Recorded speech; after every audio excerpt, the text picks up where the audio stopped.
भाजपचे प्रदेश अध्यक्ष रवींद्र चव्हाण दिल्ली दौऱ्यावर राज्यसभेसाठी 24 नावांची यादी घेऊन दिल्लीला रवाना। राष्ट्रीय अध्यक्ष नितीन नवीन यांची भेट घेणार। अंतिम 4 नावं निश्चित होणार।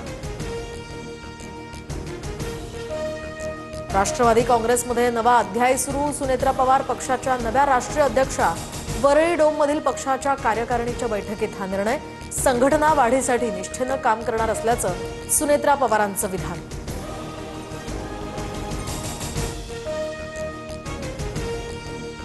सुनेत्रा पवारांच्या अध्यक्षपदी निवडीवेळी पार्थ पवार गैरहजर। राष्ट्रवादीच्या कार्यकारिणीला पार्थ पवार अनुपस्थित, तर राष्ट्रवादीकडून राज्यसभेसाठी पार्थ पवारांच्या नावाची घोषणा। अजितदादांच्या विमान अपघात प्रकरणी डीजीसीए आज प्राथमिक अहवाल येण्याची शक्यता। दरम्यान नागरी उड्डाण मंत्रालयानं दिलेल्या माहितीनुसार आज अहवाल देणं अपेक्षित। रोहित पवार आज राज ठाकरेंची भेट घेणार। सकाळी 11 वाजता राज ठाकरेंच्या शिवतीर्थ या निवासस्थानी होणार भेट।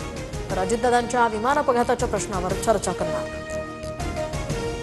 आज जागतिक मराठी भाषा गौरव दिन। नाशिकमध्ये कुसुमाग्रज प्रतिष्ठानची ग्रंथदिंडी। 5000 विद्यार्थ्यांचा यामध्ये सहभाग। तर दादरमध्येही मनसेकडून मराठी अभिजात पुस्तक प्रदर्शन। सर्व मराठी वृत्तपत्र आणि वृत्तवाहिनीच्या संपादकांच्या हस्ते याचं उद्घाटन। नागपुरात 12वीच्या रसायनशास्त्र भौतिकशास्त्रासह गणिताचाही पेपर फुटला। आरोपीच्या चौकशीतनं ही धक्कादायक माहिती उघड। आरोपींच्या डिलीट चॅटमध्ये गणिताचा पेपर पाठवल्याचं समोर। मालेगाव महापालिकेतील नमाज पठण प्रकरणी कारवाई। तर विद्युत विभागातील कार्यालयामध्ये नमाज पठण झाल्यानंतर अभियंता अभिजित पवार यांचं निलंबन। शहरामध्ये या प्रकरणाचे तीव्र पडसाद उमटले होते।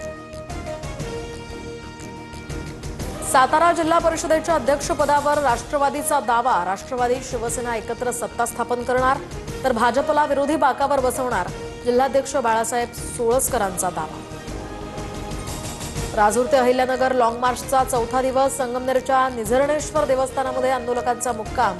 आज सरकारसोबत महत्त्वाची बैठक अपेक्षित। तोडगा न निघाल्यास मोर्चा मंत्री विखेंच्या लोणी गावाकडे नेण्याचा इशारा।